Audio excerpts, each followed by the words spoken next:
Un geek. Qu'est-ce que ce mot que tout le monde emploie pour définir quelqu'un de tout et de n'importe quoi? Que veut-il vraiment dire? Ce mot est entré dans la langue française il y a peu, mais savez-vous vraiment tout de ce mot? C'est l'un des fondements de la chaîne et il est de mon devoir de vous l'expliquer. Avant de commencer, dites-moi quelle est votre définition du geek dans l'espace commentaire.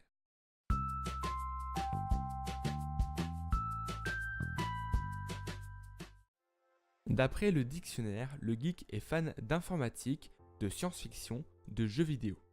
Il est toujours à l'affût des nouveautés et des améliorations à apporter aux technologies numériques. Je rajouterai aussi que le geek n'est pas forcément fan de tous ces domaines, mais il peut être fan que d'un seul domaine. En effet, le geek peut être fan d'informatique et de jeux vidéo, mais pas de science-fiction, ce qui fait quand même de lui un geek. Vous êtes fan de Batman, de tous les films Marvel, ainsi que des Star Wars, mais vous n'êtes pas fan d'informatique, ce qui fait quand même de vous un geek. Dans la rue, vous pouvez différencier un geek d'une personne lambda. Le geek, qui n'est pas très discret on va dire, s'habille et se balade avec des produits dérivés de ses passions. Par exemple, un fan de Star Wars va peut-être avoir un t-shirt avec un Stormtrooper dessus, un jean et pourquoi pas une sacoche avec Darth Vader.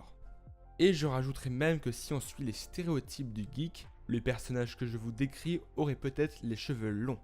Vous allez me dire oui mais ce n'est que des stéréotypes, et moi je vous dis oui certes, il n'y a pas tous les geeks qui sont comme ça, mais je me rappelle d'une phrase que mon prof d'SES disait, il n'y a pas de feu sans flamme. Je peux aussi prendre l'autre exemple du geek soi-disant normal, celui qui se fait discret mais qui emporte toujours avec lui par exemple des comics, des jeux ou sa manette. Mais pourquoi le nom geek a été donné à nous fans de tous ces univers? Au Moyen-Âge, au 3e et 4e siècle, le mot gauk est un coucou, l'animal, qui est bête et facile à duper. Au 5e et 6e siècle, le geek est un coucou et un fool, soi-disant un imbécile ou un naïf.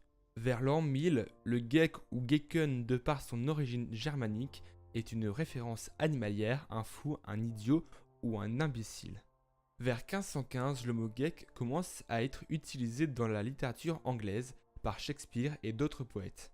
À la fin du XVIIIe siècle, les geeks sont des foires aux monstres, des espèces de foires aux manèges, mais les manèges sont en fait des personnes étranges, des fous ou des personnes ayant des malformations par exemple. Au début du XIXe siècle, il apparaît comme on le connaît aujourd'hui, sauf qu'à cette époque, le mot geek reste toujours un monstre, seule l'orthographe change. Entre 1950 et 1960, le mot geek fait son apparition dans le langage des lycéens et des étudiants. Il a une proximité avec le mot nerd et il désigne péjorativement le premier de la classe ou un individu obsessionnel. Quoi qu'il en soit, jusqu'à aujourd'hui, le mot geek est resté très péjoratif. Encore maintenant, être un geek pour certaines personnes, c'est juste être devant son ordinateur tout le temps sans rien faire d'intéressant. Or, un geek par exemple peut très bien savoir coder et donc peut confectionner des sites internet ou bien des logiciels ou encore des jeux vidéo. Mais être un geek c'est bien plus compliqué que ça comme je vous l'ai dit tout au long de cette vidéo. Donc s'il y a une personne qui ne sait pas ce que veut dire ce mot, ou bien s'il y a une personne qui utilise ce mot à tort et à travers, montrez-lui cette vidéo et tout sera plus clair.